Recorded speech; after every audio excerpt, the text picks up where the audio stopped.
The Fed's job is getting harder and harder right now.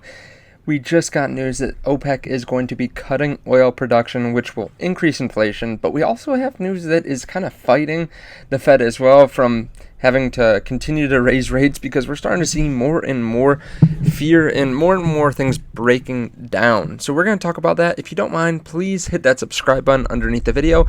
Also turn on the bell notification so you know right when I post future videos.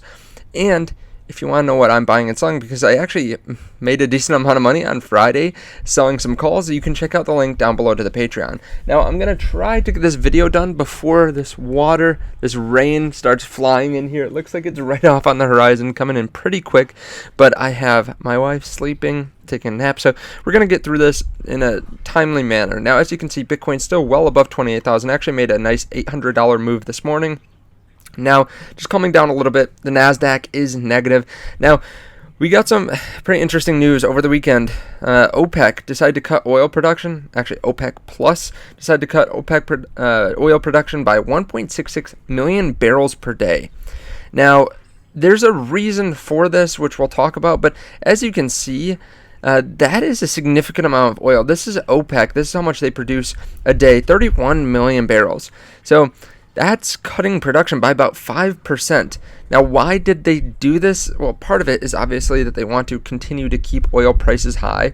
It's very clear that they have a lot of money tied up in it and a lot of natural resources, and they want to continue to kind of constrain supply. But also, the White House promised the Saudis that they would give support, or they would support oil prices by replenishing the strategic petroleum reserves that they depleted last year to fight against inflation. However, they didn't do this. They broke the promise, and that is apparently frustrating them. So, as you can see, they go and they raise the price artificially by cutting down the amount of barrels. Saudi Arabia is leading the way with 500,000 barrels cut a day. Now, this is making oil obviously move up pretty drastically. Last time I checked, it was about a 7% move. Now, one company that obviously benefits from this is Tesla. Tesla is still down to start the day, mostly because of their production numbers from the first quarter, still above expectations. But we had a big day on Friday with a lot of people buying, just I think pretty much betting on the fact that they were going to beat expectations, and they did. They still had a lot of deliveries, record deliveries, and record production. But it just came in a little bit lower than some people were expecting, so you can see the stock's falling a little bit. Now, I actually sold some calls Friday, which are making a ton of money. I'm up like 70% so far from those calls. I sold some calls on Amazon and on Google and Tesla. And sorry if there's a little bit of wind here, but I made about $500 in a day. Again, if you want to know how I did that, you can check out the link to the Patreon. I also have a video on my home screen that you can check out if you want to know kind of how I'm doing it. Now, I still think Tesla's great, and this is another reason to buy a Tesla so that you don't get this high cost of oil. Also, we can see kind of a change. Japan is now backing to buy Russian oil. Saudi Arabia will likely be dealing in won rather than USD going forward. We're already seeing some nations buy in won instead of the US dollar. So the US is losing its grip.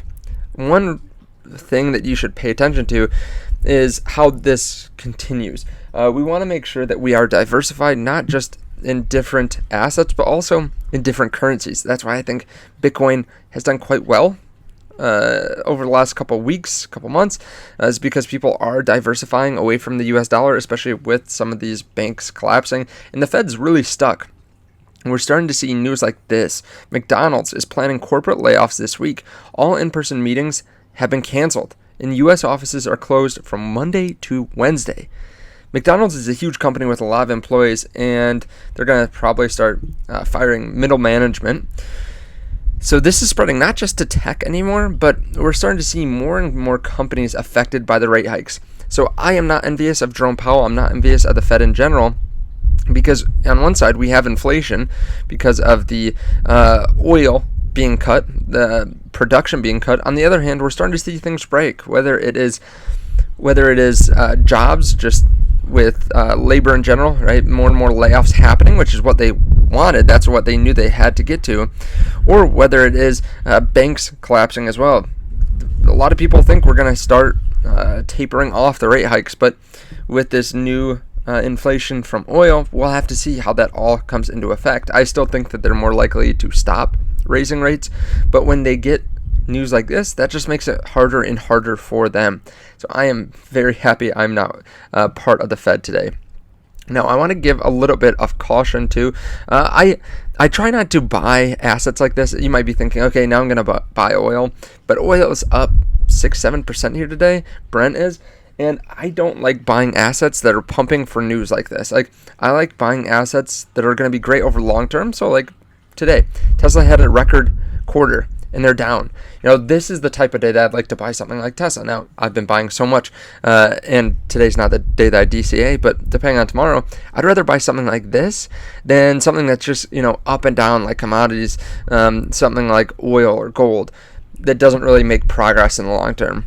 Those are more speculation, I think, than actually investing over long term. Let me know your thoughts on that underneath the video, though.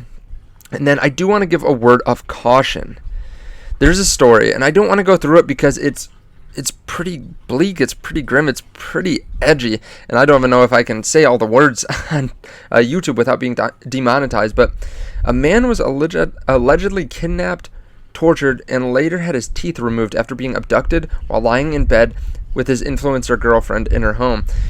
And basically, I won't go through all the tweets, but this guy got kidnapped. They knew that they were related to a important crypto trader, and they're asking for $5 million in ransom. So this is horrible.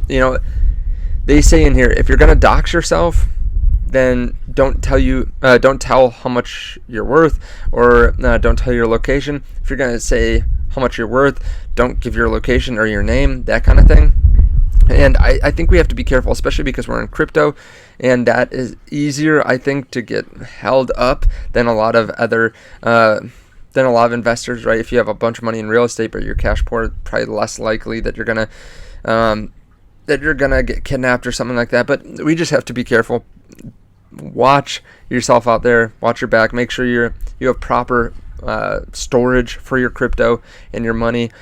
Keep your crypto off of exchanges. Put it in cold storage. Make sure that you are covered in case something like this happens. And again, just don't give your location too much if you are worth a lot of money. Let me know your thoughts about all this underneath the video, though. Are you buying Bitcoin? Are you buying other assets here today? We'll have to see what the Fed does and what inflation numbers look like, because we have CPI coming in less than 2 weeks, I believe. Maybe right around 2 weeks from now. I'm not exactly sure, but usually we get it halfway through the month, and we are going to start getting earnings reports too. So be on the lookout for that. Things are going to get crazier before they calm down. Thank you so much for watching. Again, check out the Patreon if you want underneath the video to know exactly what I buy and sell, and I'll see you in the next video. Bye.